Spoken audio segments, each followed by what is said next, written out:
Sociology. So today we're going to be starting our last unit on something called social stratification, and something we do in all societies. When we meet someone, even for the first time, we always think this question: is this person better than me? Are they a better athlete, student, nicer person, richer?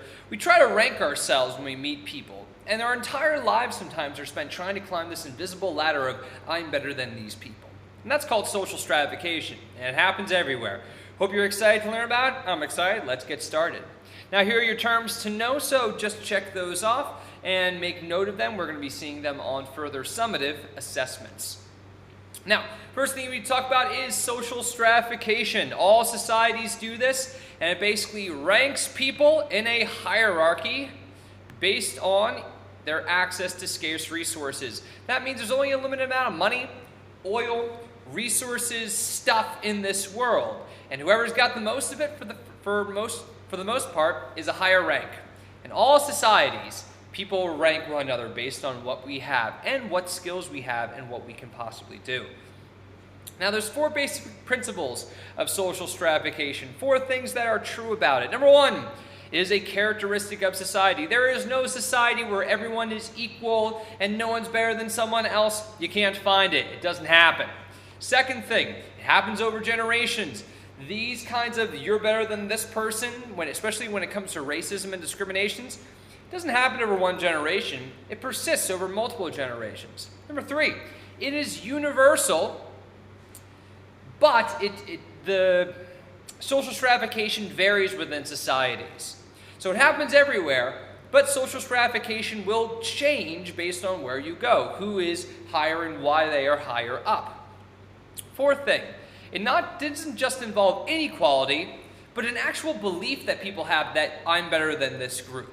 So it's not just, oh, well, I have more stuff than you, so I'm rich and you're poor, and there's social stratification. It's no. Because I have money and you don't, I'm better than you because I can buy certain things. That's social stratification. Now, there are two different systems of social stratification. The first is a caste system, which is all about ascribed status. You're born to a certain family with certain privileges and powers. You cannot move up. The caste system, the country that was most famous for this was India before the 1950s, even though there are some remnants of the caste system still in India. Second thing is the class system. Class system is what we're used to. Basically, it says that our rank in society is based on achieved status. What skills do we have? What knowledge do we have? How much money do we have? How much stuff do we have? What do we own? And depending on those things, that's where we fall in this ranking of society. Now, Karl Marx believed that how high or low you are on this rank is based on means of production. So who owned the factories? Who owned all these big giant corporations? So the people who would own things like, JP Morgan Chase or Monsanto would be the bourgeoisie, and all of us lowly workers would be the proletariats like this guy here. So there's going to be this conflict because ranking where you rank is based on who owns what, and there's going to be conflict and all this stuff.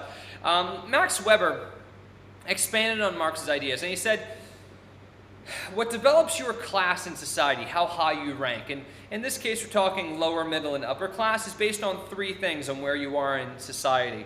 First is how much money do you have? If you got a lot of money, you can buy a lot of things, have a lot of possessions, that will make you higher up on this hierarchy. Then power. How can you influence other people? Can you get people to do things they wouldn't normally otherwise do? And the third thing is prestige. That's basically being famous. There are plenty of people who don't have a lot of money and don't have a lot of power, but are considered very high ranking in society because of their prestige, because of what they've done, because of their famousness. And those three things contribute to your social class: upper, middle, lower classes in society.